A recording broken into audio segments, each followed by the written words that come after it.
eu sou diagnosticada com TDAH e eu só fui descobrir o meu diagnóstico na vida adulta, depois que eu convivi e fui me adaptando quase a vida toda, né? Praticamente com o meu TDAH sem saber. Eu sou natural da cidade de Santa Luzia. Desde a minha infância, eu percebo o quanto que eu me cobrava, né? Na escola, eu era aquela menina que se cobrava muito, que sempre tinha notas boas, eu nunca tive notas baixas, mas eu me esforçava muito, eu acho que eu me esforçava além do normal, sabe? Para poder prestar atenção nas aulas, para não me distrair, e até como uma estratégia, hoje eu vejo que eu fazia isso, para não me distrair, eu anotava tudo, tintim por tintim, que os professores falavam, né? Eu gostava de colocar título colorido. Eu lembro que quando eu entrei na quinta série, deixa eu ver se minha caneta tá aqui, acho que não tá não. Ah, tá aqui. Mas eu ganhei uma caneta, gente, como essa aqui, uma caneta colorida que a minha mãe me deu, eu pulei de alegria, porque o meu caderno era todo pintado, sabe? Era todo bordado. E era um sonho para mim ter aquela caneta na época, né? Mas então, né, a partir da minha adolescência, eu percebi que eu me sentia inferior a outras colegas, sabe? Eu me sentia isolada, é como se eu fosse uma menina diferente das outras, eu tinha dificuldade em construir, na verdade, em alimentar as minhas amizades, porque eu focava em uma atividade e ficava ali, né? E quando eu comecei a trabalhar, que inclusive era bem longe, foi na cidade administrativa, eu pegava ônibus, né, foi um grande esforço no início da minha, né, quando eu comecei a trabalhar, e eu duvidava constantemente do meu desempenho, sabe? Havia aquela sensação constante de que eu não estava fazendo o suficiente, que eu precisava fazer mais, que eu precisava ser mais produtiva, e só depois que eu fui entender que isso é um reflexo do TDAH também. E eu decidi, né, fazer, né, me formar no ensino superior, e o curso escolhido foi a psicologia, né, que não é um curso fácil, né, que também é um curso caro, né. Eu lembro, né, naquela época que para economizar passagem, né, eu chegava na PUC mais cedo e ia para a biblioteca estudar, né, então eu ficava lá na biblioteca estudando. E lá na biblioteca da PUC tem as cabines ali de vidro para a gente poder estudar, que eram mais silenciosas. E eu optava por essas cabines, porque quando eu ia para o espaço aberto lá da biblioteca, eu me distraía com muita facilidade. Uma pessoa que levantava e olhava para ela, qualquer barulho me interrompia ali na concentração. E eu não imaginava que isso fosse um reflexo ali do TDAH. Eu me lembro que eu já estudava com protetor auricular há muito tempo, né? Hoje eu já uso com mais estratégia, né? Eu sei que por causa da minha dificuldade de às vezes focar numa coisa, uma leitura e tal. Mas eu lembro que na época eu comprei um protetor auricular e comprei aquele protetor de concha grandão, aquele de ergonômico, usado em segurança do trabalho, para abafar mais ainda, para me ajudar a estudar o que eu precisava, sabe? Então, o período da faculdade para mim, ele foi um período muito desafiador, porque eu entrei em contato ali de perto com muitos desafios, né, mesmo no dia a dia, para estudar, entregar trabalho, as disciplinas, né, muito desafiadoras, acessei a mente mais acelerada, e se você aprender e praticar o que eu vou ensinar hoje, ótimo, mas se você aprender e não praticar, não vai funcionar. Porque o primeiro passo é você aplicar de fato o que você vai aprender, para você não deixar as emoções ali dominar você. Para você de fato aprender a controlar as suas emoções, tá? Eu me lembro, inclusive, dos conflitos que eu tinha, gente, com o meu primeiro namorado. A gente tinha muitos conflitos por atraso. Eu era conhecida como aquela pessoa que atrasava, tanto pela minha família quanto pelo meu primeiro namorado, né? Hoje essa realidade ela mudou muito, sabe? Hoje eu fico mais atenta ao relógio. Antes eu não olhava o relógio com frequência, eu achava que ia dar tempo de fazer 1 milhão de coisas e no final eu não conseguia fazer nada, né? Isso foi tão marcante dentre as minhas características, que eu acho que aproximadamente aos 10 anos, né, que meu irmão se casou, ele, com antecedência, né, o meu irmão mais velho, ele ficava me lembrando: Débora, você não vai atrasar no dia do meu casamento, não vai atrasar, porque eu era aquela pessoa atrasada em tudo. E aí, parece que eu recebi aquilo como uma missão, gente. Tudo que eu queria era não me atrasar no dia do casamento do meu irmão. Eu fiquei apreensiva a semana inteira, sabe? Eu pensei em tudo, em cada detalhe. Eu pensei no horário para acordar, para tomar café, para fazer a unha, maquiagem, cabelo, banho. E o que aconteceu? Me conta aqui o que aconteceu. Eu atrasei, né? 15 minutos. Mas esses 15 minutos pareciam que era 1 hora que eu atrasei, porque eu sofri tanto, porque eu tava me cobrando tanto, eu não queria atrasar. Gente, dessa vez eu falo pra vocês que não foi culpa minha, foi a culpa da cabeleireira que atrasou. Ela, né, acabou se enrolando com outras clientes que ela tinha no dia mas deu tudo certo no final, a gente chegou com 30 minutos de antecedência da igreja. Na verdade, meu irmão tinha me passado, inclusive, o horário do casamento errado, sabe? Era como se fosse assim, ia ser 7h30, ele falou comigo que ia ser 7 horas. Mas deu certo, sabe? No final.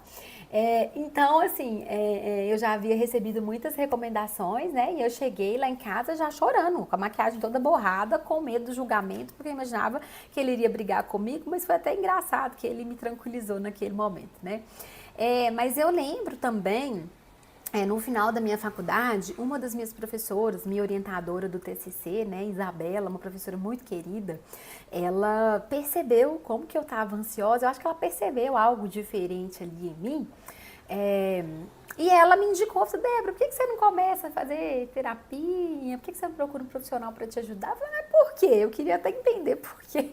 Mas porque eu fiquei, assim, eu estava muito insegura do tema que eu ia escolher.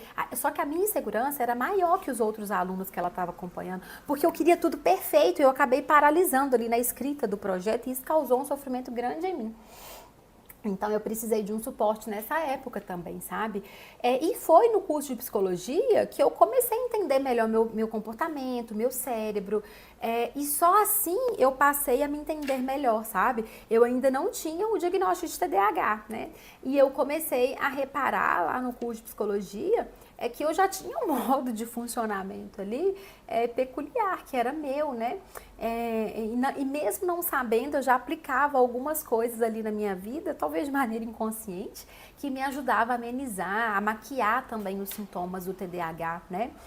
Depois que eu me formei em psicologia, eu trabalhei em RH por um tempo, né? Só que eu vi que ainda não era aquilo que fazia os meus olhos brilharem, que era a clínica, que a minha missão era de fato ajudar a transformar mais vidas ali de um outro jeito.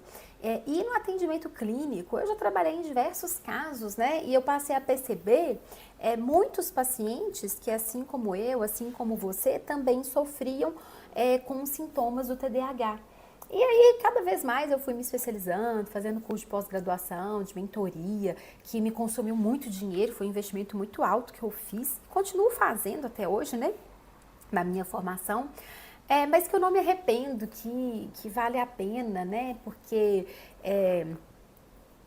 isso me faz entender melhor o meu funcionamento em funcionamento dos meus pacientes, né? Hoje aqui mesmo na minha região, de Santa Luzia, eu sou uma das poucas profissionais que realiza avaliação neuropsicológica, que é um processo de investigação diagnóstica ali para avaliar funções cognitivas, que nos ajuda ali para fechar, pensar no diagnóstico, traçar uma hipótese diagnóstica, né? Então eu investi muito em mim, né? E depois de anos e anos de estudo, o resultado dele valeu a pena, né? Porque além de conseguir muito conhecimento na área do TDAH, eu consegui juntar também todo esse conhecimento e formular um método que funciona de uma maneira eficaz para mim, para tantos pacientes que chegam aqui no consultório, e eu fico muito feliz de falar que de fato é um método que funciona, né?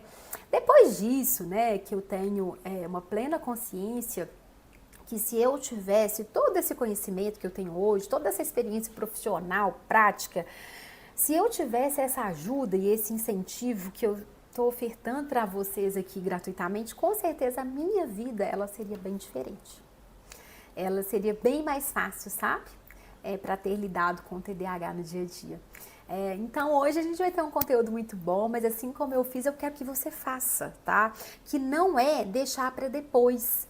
O momento de cuidar de você é hoje. É agora, inclusive, sabe?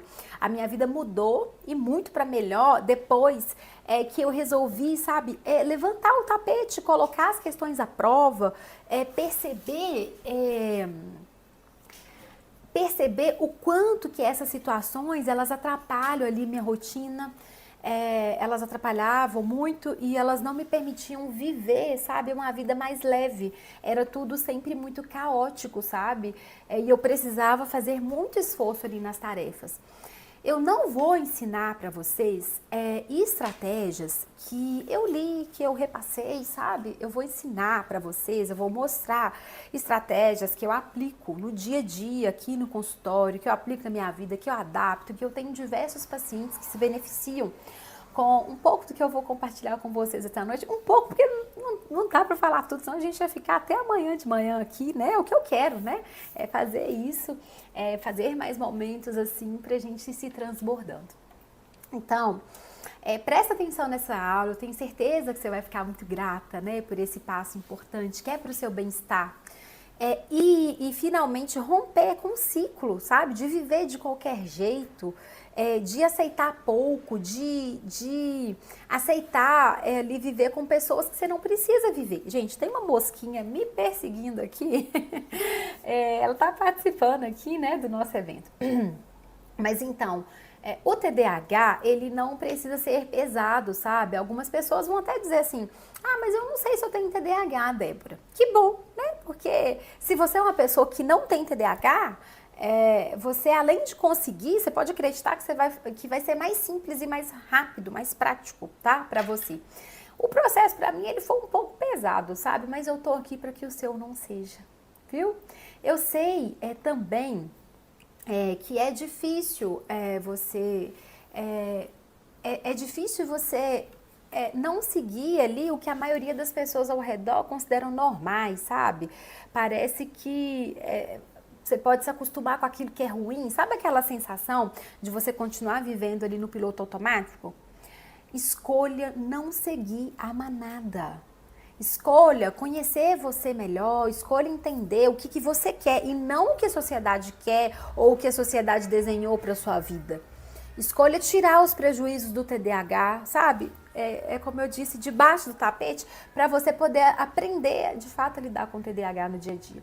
Aliás, já me fale aqui no chat, né? Porque às vezes o que eu quero para mim é diferente do que você quer para você, né? E eu queria perguntar a você, para a gente refletir também sobre isso, que o